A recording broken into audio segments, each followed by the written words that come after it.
महापालिका निवडणुकीच्या प्रचारामध्ये शिवसेना भाजप परस्परांवर चिखलफेक करत उणीधुणी काढत असल्याचं पाहायला मिळतंय। शिवसेनेचे मुखपत्र असलेल्या सामनातून सुद्धा भाजपवर टीकास्त्र सोडण्यात आलंय। ग्राफिक्सच्या माध्यमातून पाहूयात की सामनातून नेमकं काय म्हटलेलं आहे ते। अयोध्येतील राम मंदिराची घोषणा हे लोक 28 वर्ष करत आहेत। समान नागरी कायद्याच्या बाबतीत गंडवागंडवी सुरूच आहे। शिवसेनेवर घाणेरडी टीका कराल तर आज फक्त घसा बसलाय, उद्या कायमचेच घरी बसाल। मुंबईसह महाराष्ट्र यांना धनदांडग्यांच्या घशात घालायचं आहे। शिवसेना म्हणजे महाराष्ट्र अस्मितेचा पेटलेला अंगार आहे, त्यामुळे आगीशी खेळू नका। सामनातून कशा पद्धतीने टीका करण्यात आली आहे ते आपण पाहताय।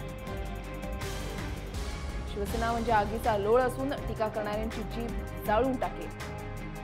शिवसेनेचं काम हाच आमच्या विजयाचा मंत्र आहे।